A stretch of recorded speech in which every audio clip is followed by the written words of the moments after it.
going to get started. Thank you again for joining us this morning.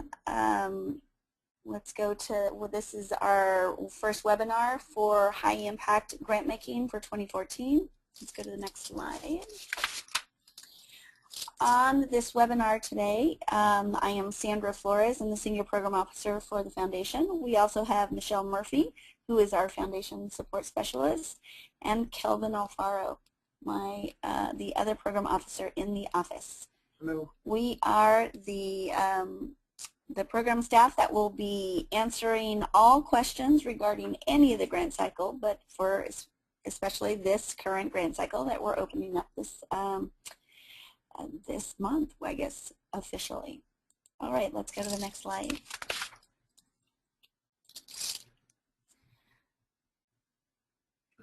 All right, here we go. So today's agenda, we will go over a little bit about Fresno Regional Foundation and the fund for the San Joaquin Valley. We will also go over the high impact grant making focus, the high impact goals to fund, how to apply, final tips, and we will take questions at the end. However, we will also take questions throughout this presentation. As I mentioned earlier, please message us if at any time you can't hear us or you can't see something, and you can also message us your question. We will pause from time to time in this presentation to just answer questions as we go along. All right, who is the Fresno Regional Foundation? We are a community foundation. We have a 501c3 status. We serve the Central Valley since 1966. We cover 6 counties in the Central Valley: Fresno, Madera, Kings, Tulare, Mariposa, and Merced counties. Let's see here. Our assets are almost at $65 million. Here is just a slide to kind of show you what the assets are comprised of. And as a community foundation, we manage field of interest funds, donor advised funds, scholarship funds, and we have a few endowment funds. One we call the board's discretionary fund. And we also support private family foundations we call support organizations. That's what comprises our assets. And so I just got a message to speak up, so I'm going to speak up for everybody. Here we go. The next slide is our grant cycles. In 2008, we launched a competitive grant-making program. We started with arts and culture, youth, and human services.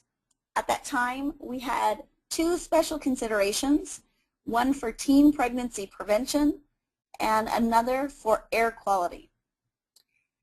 Over the years, our teen pregnancy prevention has morphed into its own grant cycle, and the air quality led us to the 4th grant cycle we now have, which is environment, and our newest one is high impact. And right now, we're going to take a moment to do some polling. So the first question is, will this be your organization's first time applying to Fresno Regional Foundation? We'll give you a moment. Please indicate yes, no, not sure. Your first time applying to us. We'd like to get a sense. Give it a little bit longer. See what the response is. All right, I think we're going to close it out. Here we go. So, first time applying to us, 24%. 53% you're not sure, so that means you're either new to your organization, 24% not sure, you're new to your organization, and 53% of you have applied to us at some time, whether it's this grant cycle or another. All right, let's go on to the next question. Our next question is, does your organization serve urban or rural communities? Please select the following. So we have urban, rural, or both. Urban, rural, or both. All right, we'll just give it a moment more, and we'll get ready to close. Here we go. All right, the majority of you are serving both urban and rural, 5% just urban, and 26% rural. Okay, that gives us a great sense of who is applying to us. All right, what funding scenario are you applying for? And this is our last question. Accelerator, advocacy, connector, or one or more of the above. So what funding scenario are you applying for? Let's see, we'll give it a moment longer. Here we go. We're at 64% voted, 68. Let's go. All right, let's 71% of you are applying to more than one. 18% are just Accelerator and 12% just connector grants. We have nobody who has identified anyway to just focus on an advocacy grant. Okay, thank you. That gives us a great sense of who is out there today. All right, so here's a little bit about the fund for the San Joaquin Valley. In 2011, we were approached by a program officer from the James Irvine Foundation, Ann Valley, who had a concept. The concept was, what if the Fresno Regional Foundation identified, brought people from the Central Valley together, and that they identified the most pressing issue in the Valley to address through a competitive grant-making process. That was one goal. The second goal was, what if the Fresno Regional Foundation led the effort to build an endowment that would support this competitive grant-making that addressed the most pressing issue. Several months of working on this concept led to a grant application that was funded by the Irvine, and that launched the fund for the San Joaquin Valley. So Irvine awarded Fresno Regional Foundation $3 million over 3 years. One part of the goal is to address the most pressing issue through the competitive grant-making process, and the other part of the goal is to build a $20 million endowment that would yield about $1 million a year to address the most pressing issue. And we were targeting local support for local impact. All right, the first year we had $600,000 to award through the competitive grant making. Year 2 we had $700,000 available, and if the goals last year and the updates last year, we used 575 of it for grant making and 125 of it to do an evaluation and assessment. And this year we have $700,000 available. The committee recommended and the board approved that we earmark $100,000 for research and development, and we will go over a little bit more about the details for this year. But there is $700,000 available, and we are doing grant making with $600,000 in 2014. Okay, so the fund for the San Joaquin Valley has an advisory committee helping out on the grant making side, the high impact grant making.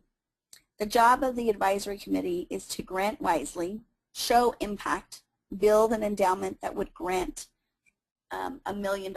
They are helping us in terms of helping us cultivate our public communication about what the grant making is doing.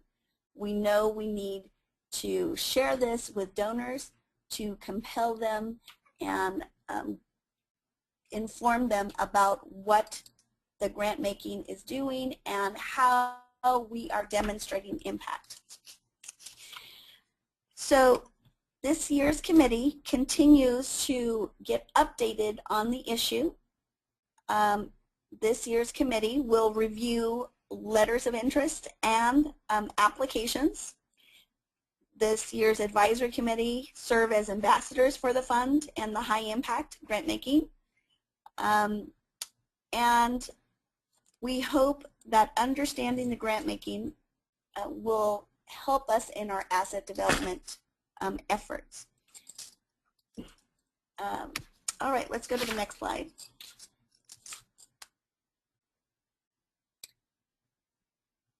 So some of the attributes of our advisory committee: we have deep local knowledge, we have experts on complex issues. Our committee is comprised of individuals with diverse perspectives. They represent the full geography of the valley, and they have a wide range of backgrounds. Let's go to the next slide.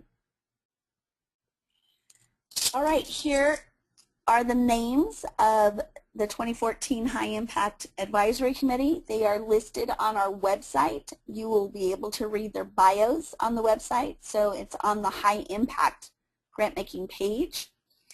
One note that we encourage you to read their bios.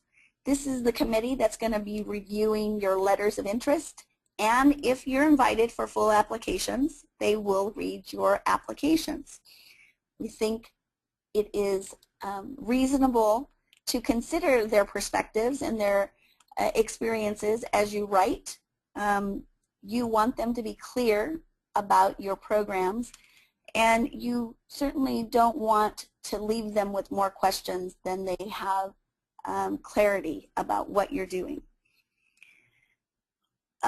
So that's our bios about our advisory committee. Some other things that I'd like to share about this advisory committee as they are guiding the grant making portion of this initiative. They are advising our board. Our board relies on their expertise and their knowledge and their engagement in this process.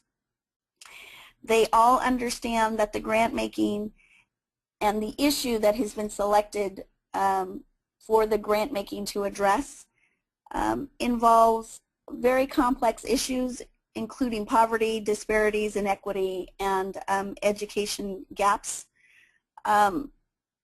They are interested in demonstrating the progress and impact of the grant making, so they're knowledgeable and insightful about system change and programs, services, how those two intersect. And they certainly understand that this issue has a donor appeal, and how we inform our donors about how the foundation is addressing these issues is critical to the endowment building effort. All right, let's go to the next slide. So the issue that High Impact addresses is how we support families and children 0 to 8 for success by 3rd grade. That is what the grant making is addressing. And there's a lot of information out. We have highlighted some things about why success by 3rd grade is important. We know that 1 in 6 children are not reading by the end of 3rd grade, and it increases the chances of them not graduating on time. We know that 4 times greater rate of dropout than those who are reading on grade level by the 3rd grade. We know that if students are poor, the results get much worse, and so the competitive grant making for High Impact is trying to mitigate these challenges in our region, and we are trying to identify those organizations that are addressing these issues in a way that can demonstrate progress, that we know it's working.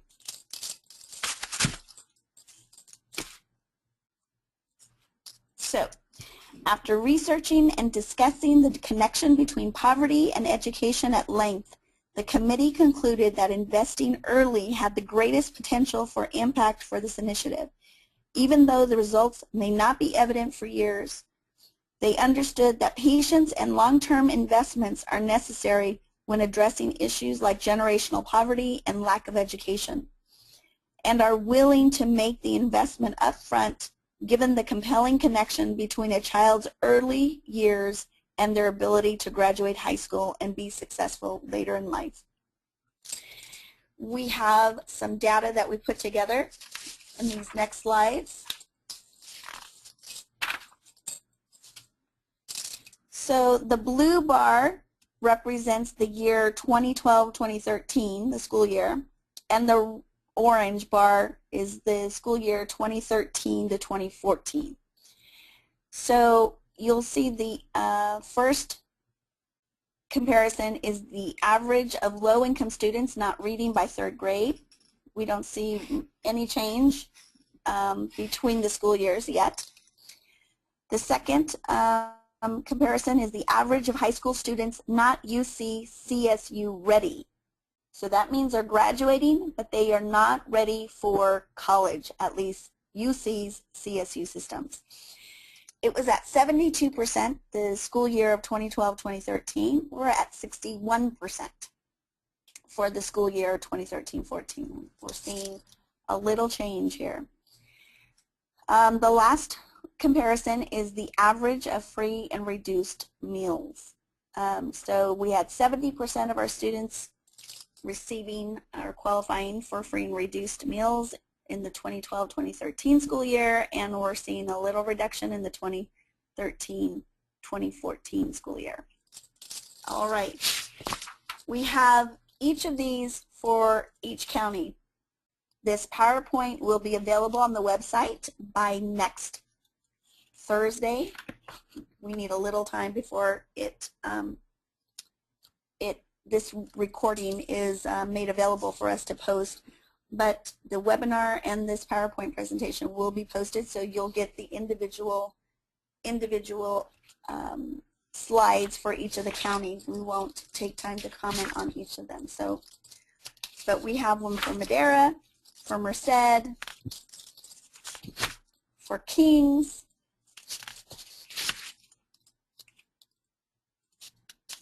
there you go, and then overall for California, and you'll see how we rate in comparison to Mariposa. There we go. So after this last slide in California that does the comparison, we're going to get ready for a video.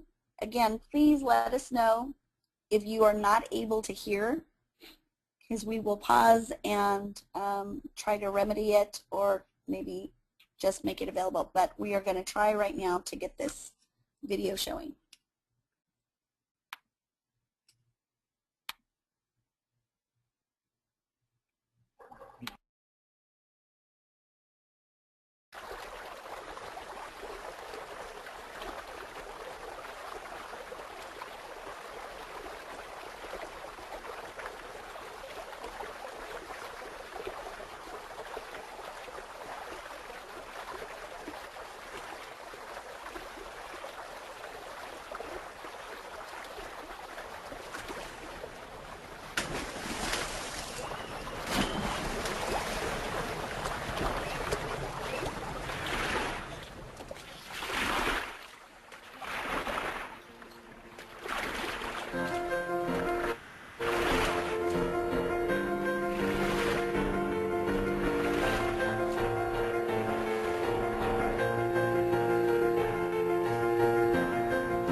Okay, that is the first video on our collective impact. We think that it does a great job kind of summarizing what the concept is. I also want to take a moment to say we are going over this in great detail because the committee, the advisory committee, and the board wants to be very targeted about our approach. So we see everybody, and we're so thankful everybody is on, but these details are to help you make and submit a compelling proposal. So this approach reflects the how we are approaching this grant making. The what is how we support families and children 0 to 8 for success by 3rd grade. The how is this collective impact, and it is a required approach in this grant making. So a little bit about the collective impact. This approach,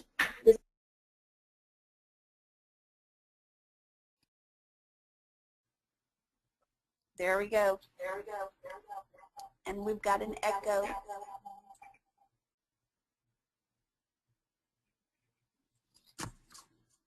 Give us one moment. Here we go. We had to get rid of the echo, and now I'm on. Thank you.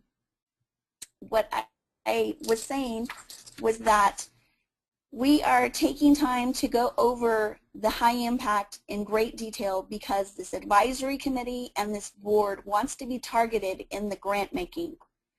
We want to provide the details so that you all can submit a compelling proposal. And we want to make sure that it's targeted. So the collective impact approach is a required approach in this grant making. This is the how. The what is how we support children and families. So families and children 0 to 8 for success by 3rd grade. The how is this collective impact. The committee, the initial committee in 2012, and every committee since then has reinforced this approach and the focus in investing upstream. Investing upstream is the 0 to 8 continuum or focus. Okay, that is the focus of this grant making. Success by 3rd grade is the what. Collective impact is the how. This approach has been an important component of this grant cycle. Collective impact is not new to the Central Valley, but it is new to the foundation. This is now our 3rd year of learning and implementing this approach. FRF values collaboration and other organizations and agencies for working for greater results. We believe working together in this way will contribute to sustainable community change. Demonstrating how your organization works with other stakeholders will cause your proposal to receive a higher ranking. So the collective impact components will include a shared vision, shared measurements, constant communication between you and your partners, building on the services and strengths of other stakeholders. And we're going to show one more video. We hope all of you who are on the line will pay attention and create and submit some questions for us. I'm going to mute myself now. Collective impact. Diverse organizations coming together to solve a complex social problem.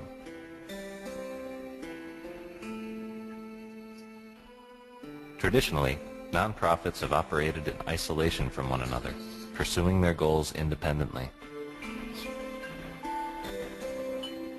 But complex, large-scale problems require a coordinated, structured, and collaborative approach. Collective impact means creating alignment, commitment, policy, funding, trust, and coordinating across sectors: public, nonprofits, business, governments, foundations. Collective impact efforts typically have 5 conditions. Common agenda. This means all parties agree to shared goals and how to get there. Shared measurement, keeping track of the same things. Mutually reinforcing activities, each actor doing their own part, using their unique skills.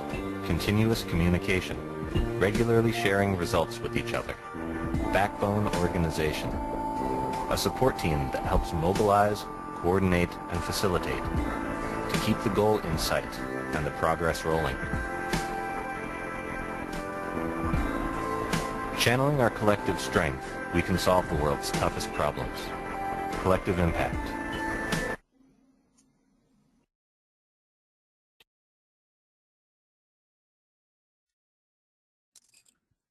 Okay, let's see if we transitioned. All right. All right, so collective impact. I would also like to note that the committees have operated, so in 2012, that first advisory committee, and every committee since then has embraced this premise that no one organization can do everything.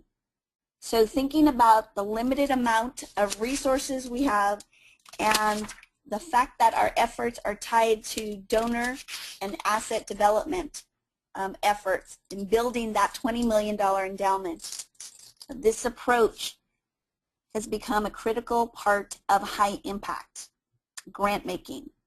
And we are going over these details again to make certain that we are targeting this issue given the parameters that the advisory committees and the board has approved, so that we are attracting those organizations who will lead us to our ultimate outcomes and goals.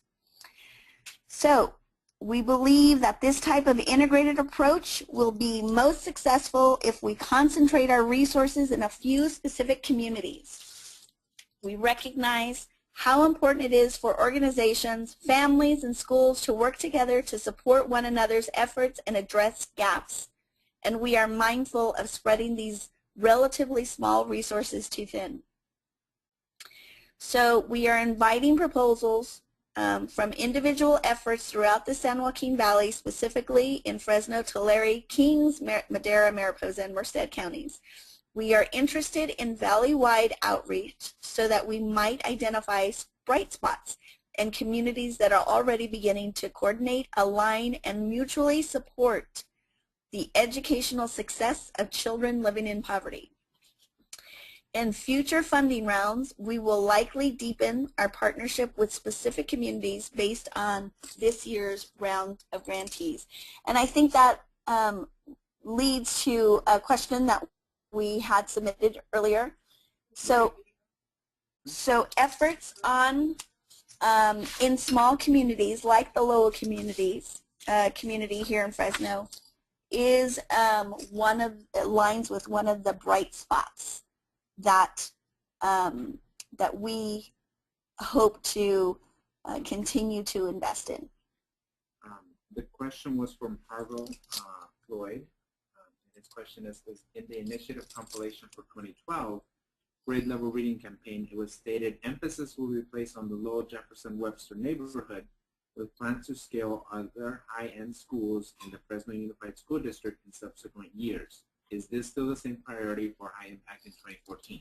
I don't believe we were explicit about Lowell Jefferson community, but we certainly had that in mind, those communities that have attracted investment and strategies, community organizations that are working in that community. So those like communities, we have not named a specific community, but we are certainly mindful of those communities that have work already started in them. So I hope that answers your question.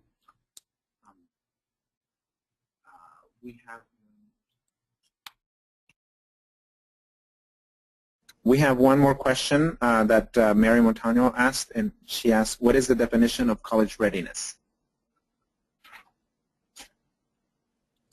So I hope everybody can hear me. The definition of college readiness for the foundation means that they graduate high school, they take an entrance exam, and they are at level. There's no need for remediation in college. So they qualify for the English 1A class or whatever is expected of freshman year college attendees, and there is no remediation required. That is college readiness. Do we have any other questions before we move on? Yes, we do. Do communities previously funded have a priority over new project and communities not previously funded?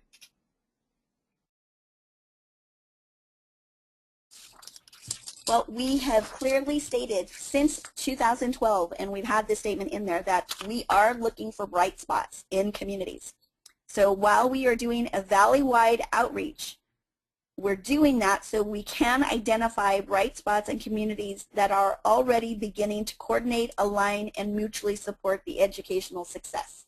So I want to emphasize that it is not identifying neighborhoods and communities based on the profile of those, high profile of those communities, but those communities are aligning with what the committee has identified in this grant-making approach. So communities who are coordinating, aligning, and mutually supporting the educational success of children living in poverty. That is the threshold. And so, yes, if we have found some, the committee is identifying those so that we can continue to support them until support is not needed. And the other side of, for Betty's question, I don't believe that we have set your idea that funded projects or would get a priority as a selection criteria. So we have not identified that as a selection criteria for any of the 3 funding priorities that we have in place. Kelvin, that is absolutely true. You will see in any of the selection or eligibility criteria that it is not listed, but we have clearly stated that we are looking for bright spots for continued support. So that is in the overall initiative. I hope that provides some clarity. Harville says, the question was framed in the context of your PDF titled FRF Partners.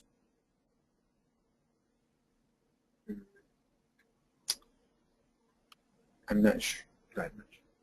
So we can talk offline specifically. I think we gave it as an example of initiatives or communities that had already started the work, but we did not already identify it.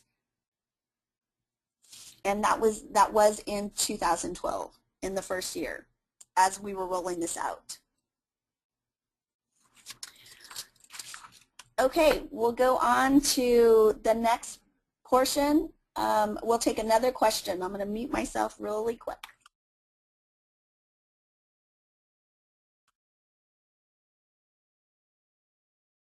Okay, we don't have another question. We have another video. So we're going to transition to the video before we get into the next portion.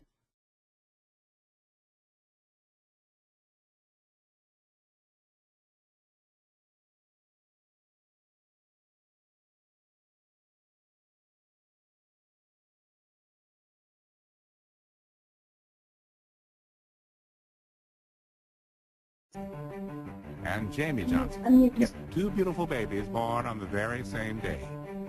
Each baby has a good chance of landing in a good place in life, as long as one of them doesn't lose the zip code lottery.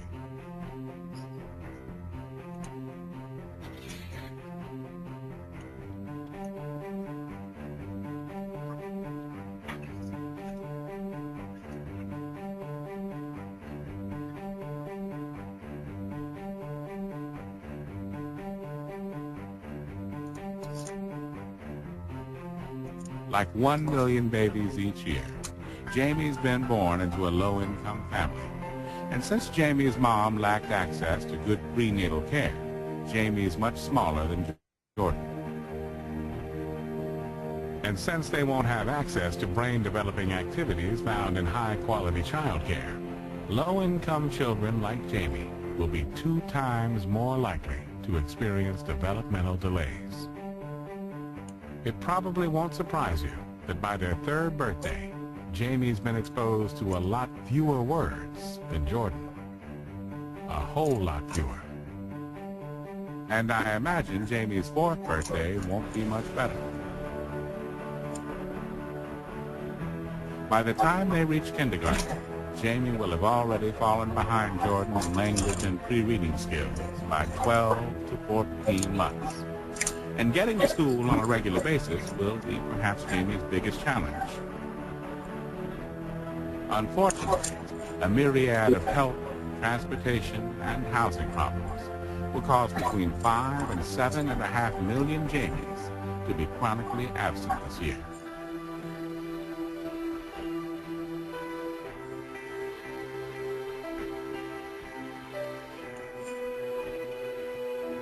But with summer right around the corner, you'd think Jamie would have plenty of time to catch up with Jordan then. Sadly, summer presents new challenges for Jamie. A mountain of challenges. You see, every summer, Jordan's learning will evolve by a month because of access to libraries, field trips, and camps, while Jamie will lose 2 months of school learning every summer because good habits such as reading haven't been reinforced. By the time they reach third grade, Jamie will be between 2 and 2.5 school years behind Jordan in critical reading skills.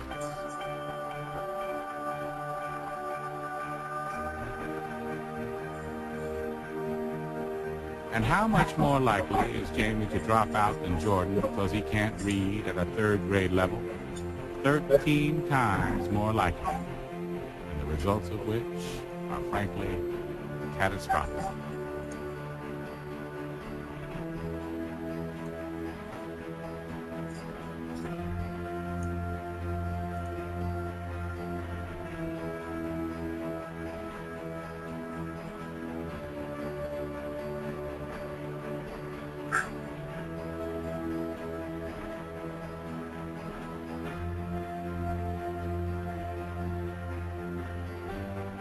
Wait just 1 minute there, folks. The story doesn't end right there.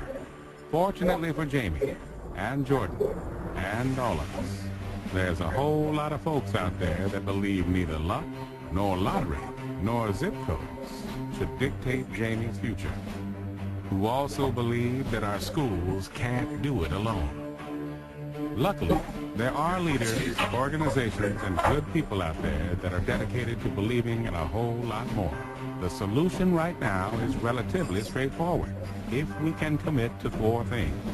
Number 1, we need to make sure our kids are healthy and ready for school. Number 2, we need to ensure they grow up in a word and book-enriched environment. Number 3, we need to engage them in healthy and educational activities over the summer. Number 4, we need to make sure that Jamie attends school every single day, because at the end of the day, you and I both know that lotteries, zip codes, and plain old dumb luck don't really offer our children's future. We do.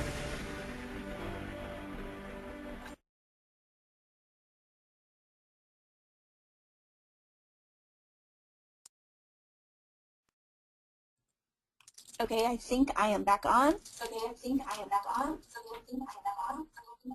We will get rid of the echo. All right. So we have included this video in this presentation.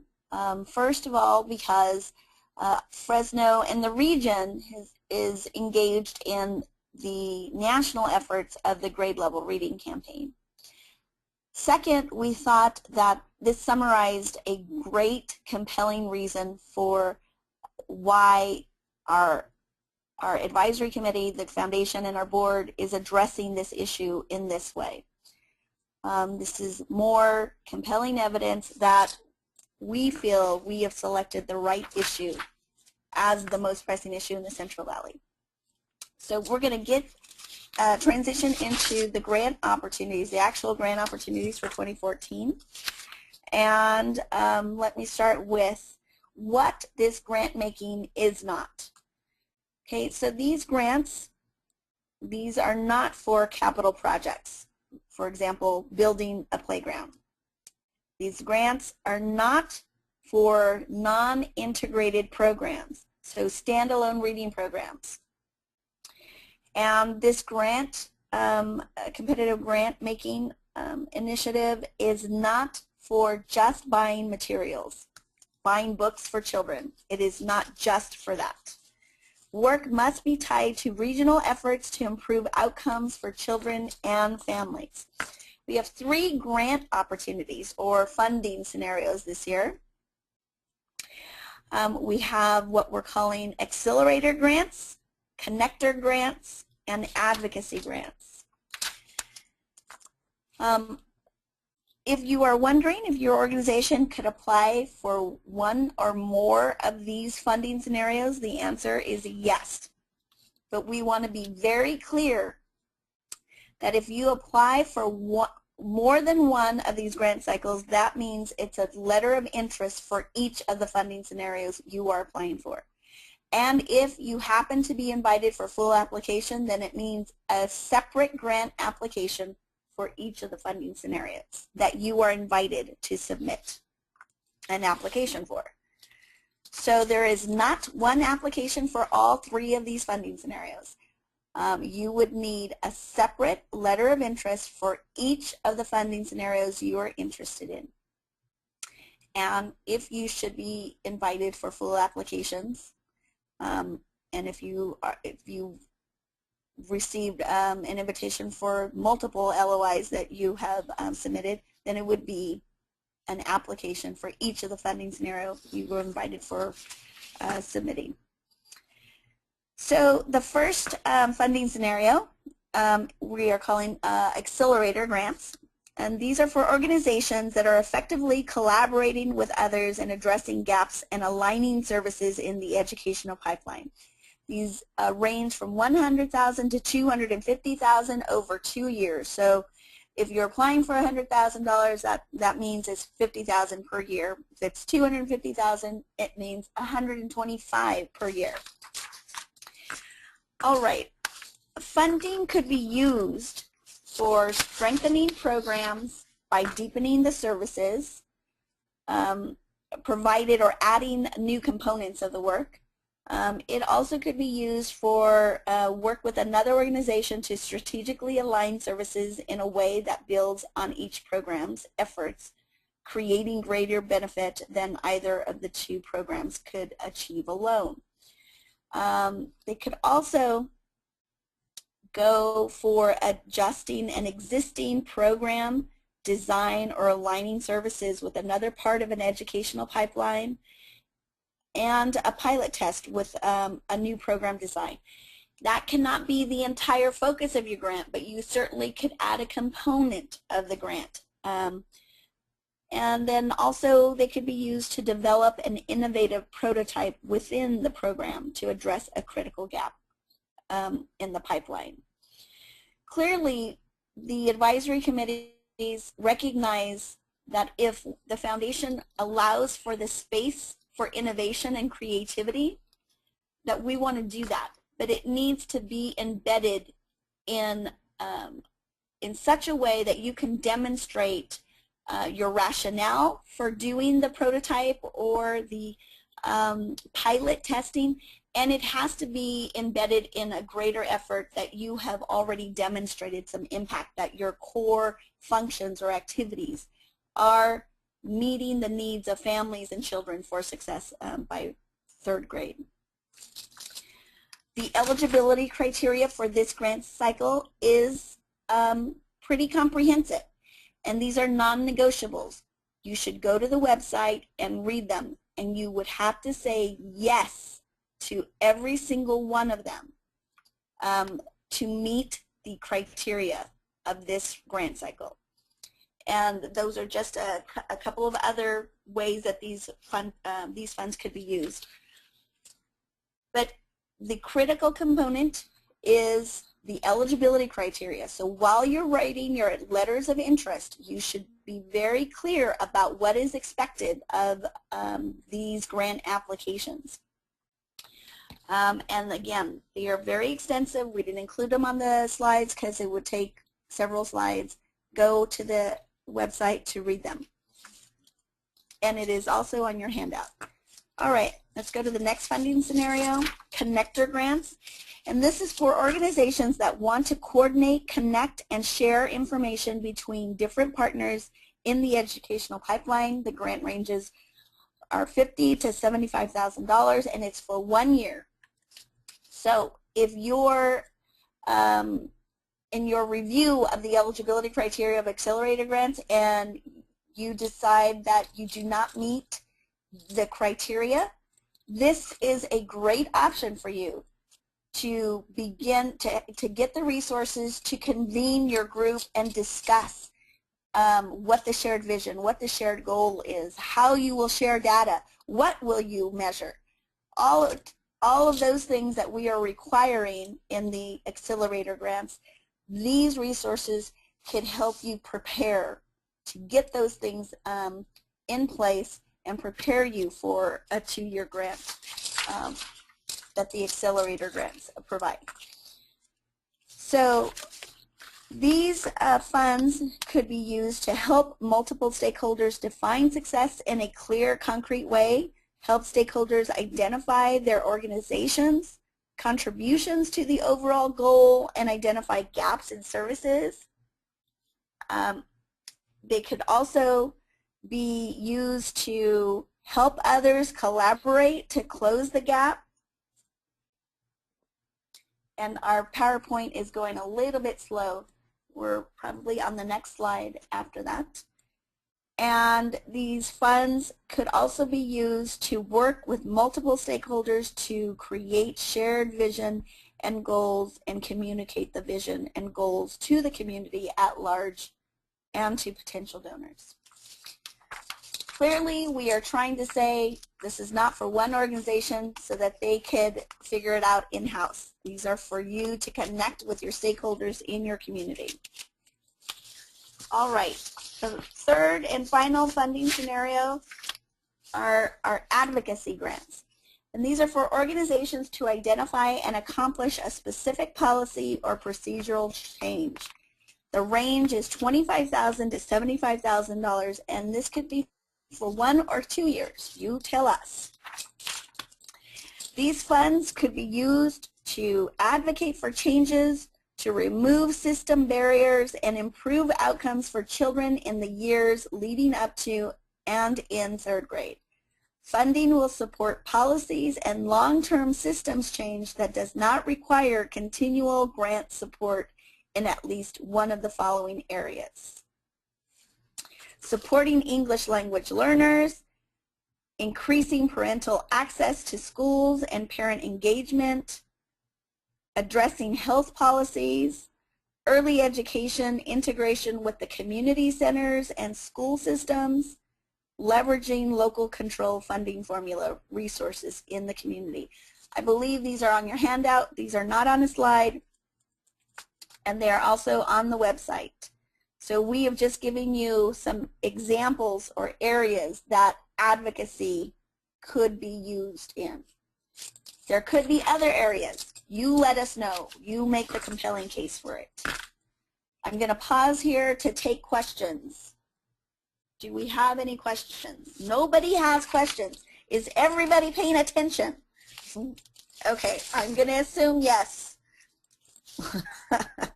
All right, we're going to go into the next portion. We're in the last 10 minutes. We're going to go into reporting requirements. We're going to be spending a little bit of time in the reporting requirements. This is an important piece for the foundation as the grant reports help us measure our impact in the community. And we want to make certain that we are communicating clearly and effectively that the reporting requirements are a necessary element in our grant-making program. Please review the reporting requirements. I believe we are sending you a PDF of the final report so you could see what we're asking. Your organization needs to be prepared to submit the information requested. If you are not, this could be, part of the discussion that you have internally on whether you're ready to apply to a grant such as this. we will also make ourselves available to help you talk this through or think it through. All right.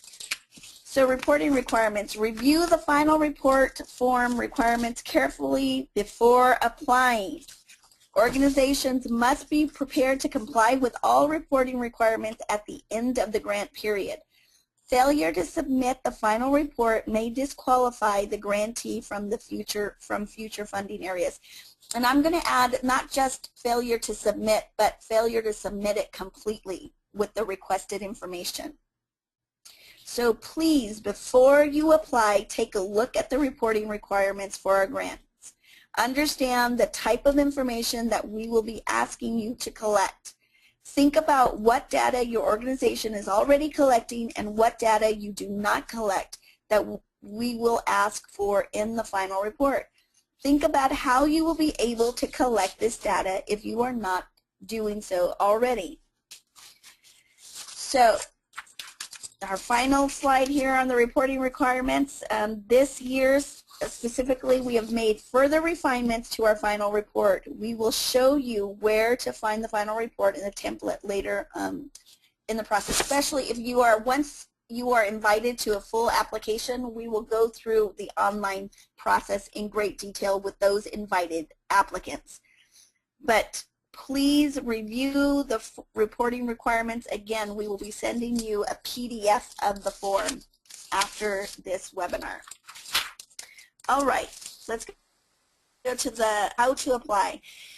This year, this is our second year of requiring a letter of interest. We will be sending that template to you. Yes, if we haven't already, we will be. So Michelle will be getting that ready to send to you in an email. There are 3 separate templates because there are 3 separate funding scenarios. We will send you all 3 templates. Follow the instructions on the template. It's straightforward. It's a 3-page letter of interest, no more than 3 pages. We will cut it off. We will not forward it. So you want to stay within your 3 pages. We have given you instructions about the font size and the spacing. Please adhere to it. This is a fair and transparent process. So if you give us an 8 font, we will not accept it. We have clearly indicated what we want from each of the letters of interest, including the font size and including the spacing. If you have any questions on it, please feel free to contact the program staff. We will also offer to review anything that you are thinking about submitting, but we will not do it the week of a deadline. So please be sure to think about this, start your drafts, and if you submit them in the next 2 weeks or so, we will provide some feedback. Understanding that the program staff does not vote on the letters of interest, the committee does. And as we mentioned earlier, you want to take a look at who the committee is comprised of. So, but we are happy to provide any feedback and to provide any clarification for the letter of interest. And we have a question, so let me mute myself.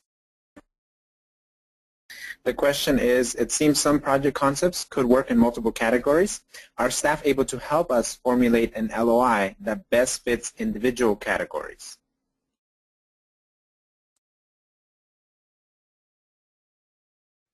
That sounds like you're asking the staff to help you develop. So I don't think we would be developing any of your projects, but we would be providing feedback on your projects that you are intending to submit. I hope that answers the question. If not, send another message and I will take another stab at it. So if there are no further questions, that's the end of our presentation. And I am under time. We've got another question. If we are a collaborative, should we select a single agency for our applications?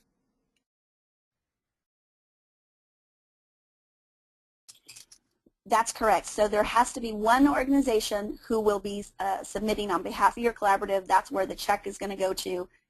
So yes, you need to select one of your partners as the lead. It doesn't have to, or the applying organization. They don't have to be the lead.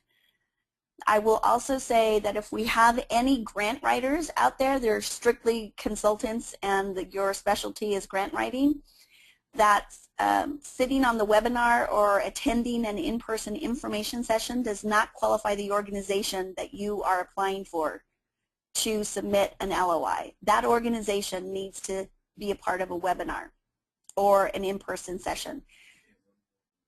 And we have another question. I just wanted to add to what Sandra's saying is that if there are organizations who would like to still participate in a webinar, we will have another opportunity on August 6th for a final webinar this year. We have one more question, and that is, what is the deadline for obtaining feedback from the program staff? I would say that the final date when we can provide feedback would be Friday, August 8th. That gives us 2 weeks before the deadline. And Sandra is saying that maybe a few days into the next week.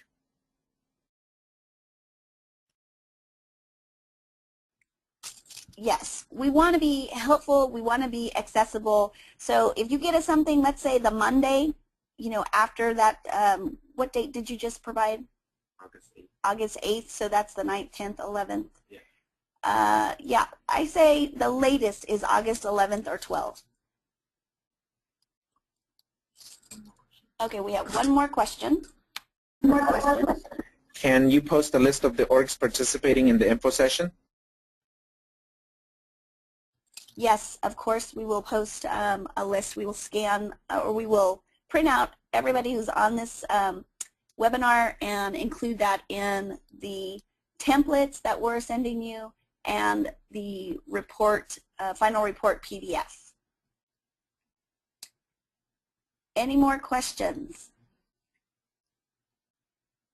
Okay, I'm just going to end with, we are doing these webinars and we are trying to be very careful about what we are communicating to you. We want to provide you with guidance and as much help for you to submit the projects and programs that we are trying to target. So while we are casting our net, you know, really wide, this is a targeted effort. And if you, in reviewing all of the information that we have provided, can ascertain or discern that here are the things that you're ready for and here are the things that you're not, that is most helpful. We want to maximize your time, your staff's time, your resources in your organization so that you are not applying to something that does not align with what you are doing. But if it does align, then we want you to submit your proposal. We are anxious to read it and we're anxious to learn about what is going on in your community. And with that, I'm going to end. Thank you all for participating, and we have one more webinar next week, not next week, it's August 6th. Okay? Thank you. And if you have further questions, beyond the webinar, please feel free to email the program staff at the program email shown on your screen.